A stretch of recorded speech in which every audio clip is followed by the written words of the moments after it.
Hello students.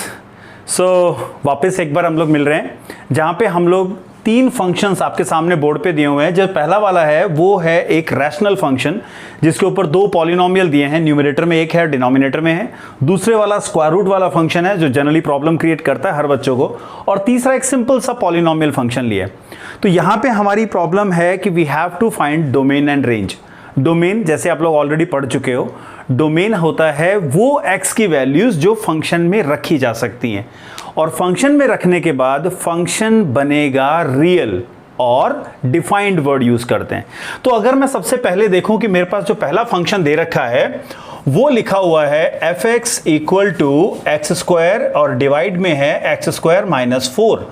तो क्योंकि हमारे पास डिनोमिनेटर आ चुका है और डिनोमिनेटर की टर्म अगर नेगेटिव बनी, यानी डिनोमिनेटर में अगर वो जीरो होता है तो वो नॉट डिफाइंड कहलाएगा।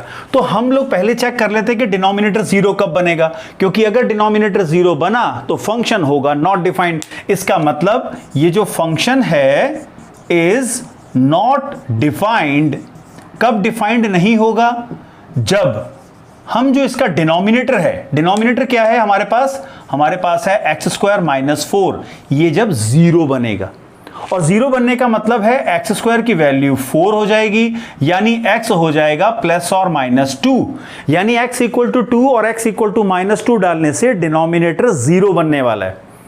तो मत लो, उन्हें नहीं लेना हमें। तो हम लोग क्या करेंगे, हम लोग यहां लिख देंगे इसका मतलब हमारा डोमेन क्या हुआ, हमारा डोमेन हुआ ऑल रियल नंबर्स एक्सेप्ट -2 और 2।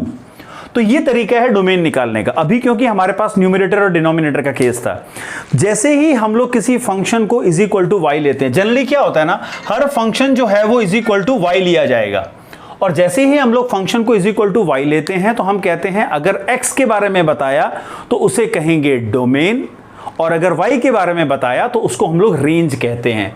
तो मैं इसकी रेंज निकालने के लिए मेरे को ऐसी की ऐसी कंडीशंस y के लिए भी निकालनी पड़ेगी। तो देखो क्या करना है। तो बच्चों इसमें फंक्शन को इज इक्वल टू वाई रख दीजिए आप। तो मैंने क्या किया, मैंने फंक्शन को इज इक्वल टू वाई ले लिया। फंक्शन क्या था मेरे पास, एक्स स्क्वायर के नीचे था एक्स स्क्वायर माइनस 4, और इज इक्वल टू वाई लेने पे ये बन गया x square is equal to y x square minus of 4y। तो सारे मैं पहले एक तरफ ले जाता हूं एक्स की टर्म।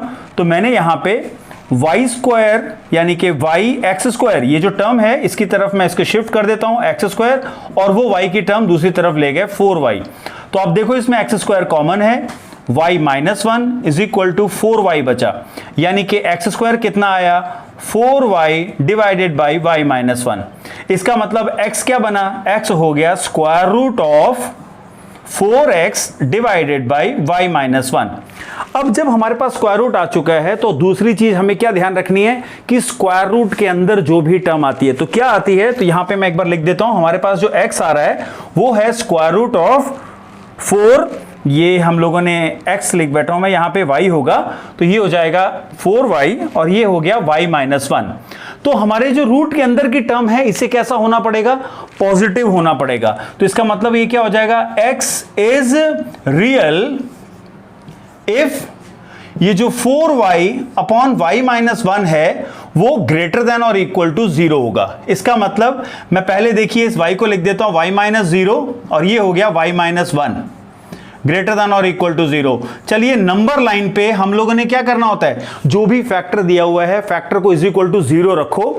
फैक्टर को इज इक्वल टू 0 रखा तो हमें वो टर्निंग पॉइंट मिल जाएंगे। जैसे मैं यहां रखूंगा तो मेरे को मिलेगा 0 और इसको इज इक्वल टू 0 रखने पे मिलेगा 1। तो मैं एक बार मार्क कर देता हूं, मेरे पास आ रहा है 0 और 1, क्योंकि y डिनोमिनेटर में ये जो टर्म है कभी 0 नहीं बन सकती तो y कभी भी 1 नहीं होगा। तो मैं 1 पे लगा दूंगा एक ब्लैंक सर्कल। ब्लैंक सर्कल के बारे में आप जानते होगे, ब्लैंक मतलब 1 इंक्लूडेड नहीं है, ठीक है। और ये है हमारे पास 0, तो ये देखिए माइनस इंफिनिटी और इंफिनिटी बचा। तो अब आप जानते हो क्योंकि दोनों की पावर कैसी है, ऑड। और पिछली वीडियो में आप लोगों ने देखा होगा कि इवन और ऑड पावर से क्या होता है, ऑड पावर के कारण साइन चेंज होता है, इवन पावर के कारण साइन चेंज नहीं होता।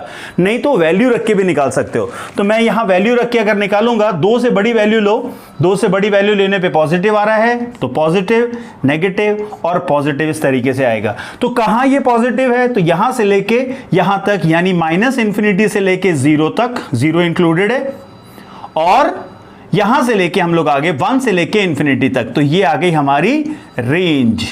क्लियर? सो अगला प्रश्न मैं अगले वीडियो में लेता हूं।